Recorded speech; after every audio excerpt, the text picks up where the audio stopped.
All right, so question from a student from online coaching program. I'll read it off. Basically, the question is, how do you make indirect game work? But I'll read the whole question. I've been trying to open indirectly over the past week, and I'm finding it hard to transition to a more blatantly on sexual vibe. I'm used to certain kinds of conversations with direct openers, and I'm not getting those anymore. How do you make indirect game work? Okay, so here's the thing about direct opener, indirect opener, whatever.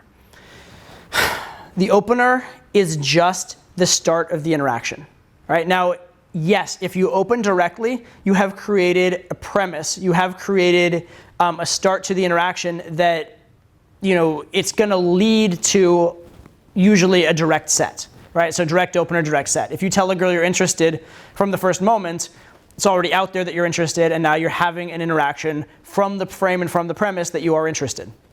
And the benefit to that is you've established the premise. You've established man to woman. It's already there. Things can progress more naturally. The downside is that by expressing your interest right away, you've given a little of your power away, especially with the hottest girls, and especially in certain difficult to open situations where the girl may have a reason to try and be in a hurry or be dismissive. That direct open may just not really fly. So enter the indirect opener, which is giving the girl more of an excuse to open, or not giving your power away as much, that sort of thing. A lot of guys, when they switch from direct to indirect openers, they do have this problem because they're used to an interaction where it's already out there that it's man to woman, and then when it's not man to woman, they're like, well, how do I start that? And the answer is, you just do. You just start it at any moment. Here's the big problem guys have in set. They think that they have to have a premise and a transition and nice continuity, and one subject needs to flow naturally into the other. No, that's not at all the case. You can interrupt the girl at pretty much any time. You can interrupt yourself at any time. And you can just inject into the conversation what it needs. So if you have a conversation that doesn't have intent in it, or is not man to woman, you can make it man to woman at any moment. It's not like the opener is this one special moment that's your only opportunity to make it man to woman. You're having a boring, normal conversation. You know what? You're actually quite cute. Look, it just became man to woman. It's not that you want to show intent in your set. It's that you want to establish the premise. A metaphor I use a lot is, it's like a job interview, right? You want the candidate for the job to know they're being interviewed so you get the right information from them. But you would never start an interview by telling them they have the job at the start, because then there's no tension in the interview. There's nothing for them to prove. You're not going to get a good interview out of it. Same way with a girl. If you walk up and say, hey, I like you, you're giving a lot of your power away. But at the same time, if you don't ever indicate that the premise or the reason why you're there is to find out if you like her, or that you are potentially a sexual being and she's a potentially sexual being, that's also not going to work. So you want to have that indication that you and I are both sexual beings, but not that certainty that I'm trying to have sex with you. The real core answer to this question is this. You don't need a solid transition. You don't need to finish, I finished this one conversational topic about the weather, now we're going to have another conversational topic about whether we like each other. No, the whether you and she like each other conversation should be a constant.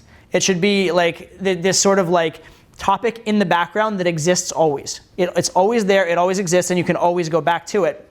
And so even as you're talking about the weather, you're talking about the weather as two people that potentially like each other. And if you're talking about politics, which by the way, don't do in set, but say you're talking about politics as two people who potentially like each other. So it's this underlying thing underneath everything else, no matter how direct or indirect the rest of your conversation is. One side note to this, it's kind of a different answer to a different question, is a lot of guys, they'll go in and they'll actually be direct on the open, and then they go into hey, I think you're cute, and then they have a 30-minute conversation about the weather, which is also an indirect set that goes nowhere, all right? So the opener will help set the tone just a little bit, but no matter what opener you go with, it's up to you continuously to set and adjust the tone. Also, at any point in the interaction, it doesn't matter how you got there, you are where you are. So if you were in a direct or intentful interaction and it's kind of lost its muster and it's become platonic, well, now you need to make it direct again. And just because you started an interaction that was a little platonic, it can certainly go direct. You're always where you are right now, and you can always take the next right step. It doesn't matter how you started or how you got there. And that's actually very important, because what's being mentioned here is one of the biggest sticking points I see in game, which is that People feel like they're at the mercy of the direction of the interaction. It's like it's going this way, so I'm a helpless passenger. The last thing you want to be in game is a passenger. You want to be the driver. You want to be the one making things happen and dictating the direction, which means you have to be willing to do so. You have to be willing to interrupt her, interrupt yourself, and willing to inject into the interaction whatever it needs, even if it is a tiny, tiny bit awkward for that fraction of a second. Because having that fraction of a second of awkwardness is way less awkward than having a 30-minute conversation to nowhere that's really not going to get you where you want, okay? So yeah, that's one of the hugest sticking points. I see it all the time. I'm glad somebody asked that question, and I want you to ask your questions below, so hopefully I can hit them up too. And of course, be sure and subscribe. Okay, cool. See you next time.